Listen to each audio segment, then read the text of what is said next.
নমস্কার, দীপাস কুক হাউসের আরও একটি নতুন পর্বে আপনাদের স্বাগত। আজ আমি আপনাদের জন্য একটি মাছের ঝোল রেসিপি নিয়ে এসেছি, সরপুঁটির মাছের ঝোল। ভিডিওটি শেষ পর্যন্ত দেখবেন, কেমন লাগলো কমেন্টে জানাবেন, ভালো লাগলে একটি লাইক দেবেন, আর চ্যানেলটি যারা এখনও সাবস্ক্রাইব করেননি তারা সাবস্ক্রাইব করে আমার পাশে থাকবেন।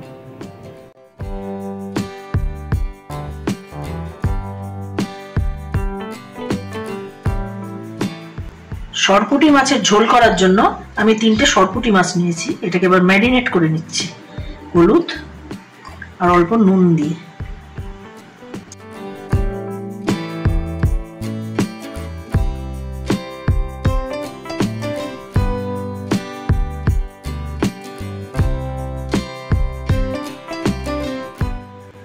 মাছটা এবার আমি ভেজে নিচ্ছি। কড়াইতে দিয়েছি 3 চামচ সরষের তেল।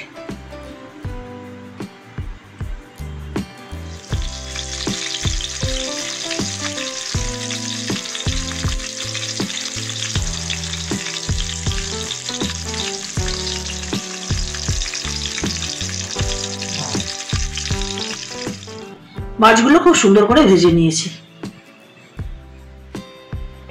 সেই তেলেই আমি দেবো কালো জিরে অল্প, আর কয়েক টুকরো আলু কেটে রেখেছি, এটা এর মধ্যে দিয়ে দেবো।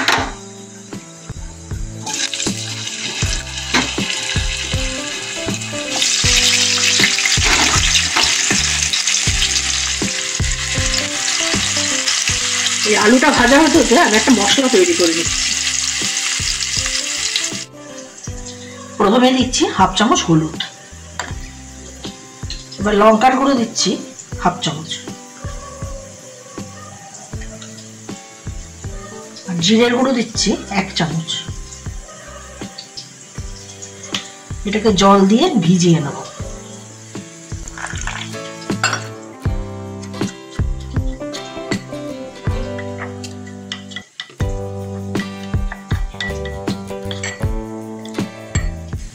এটাকে এবার আলুর মধ্যে ঢেলে দেবো। আলুটা ভাজা ভাজা হয়ে গেছে, মশলাটার মধ্যে দিয়ে দিচ্ছি। এর মধ্যে দেবো আন্দাজ মতো নুন। এটাকে খুব ভালো করে কষিয়ে দেবো।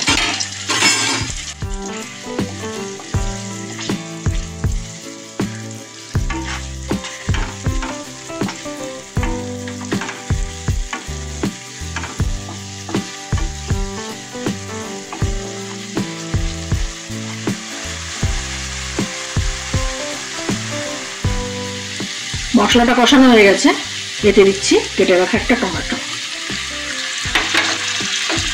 আর লঙ্কা দিচ্ছি 2টো। এটা যে যার আন্দাজে দিয়ে দেবেন।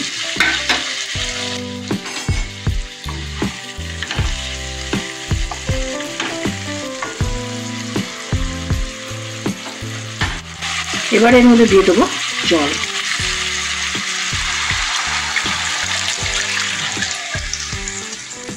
এটাকে আমি কম আঁচে এবার ফুটতে দেব।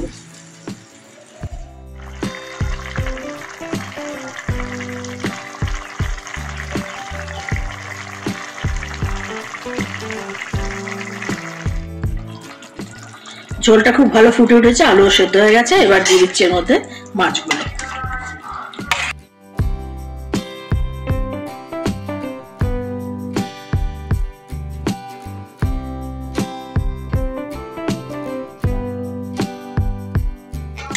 এটাকে এবার 3-4 মিনিট ফোটাবো।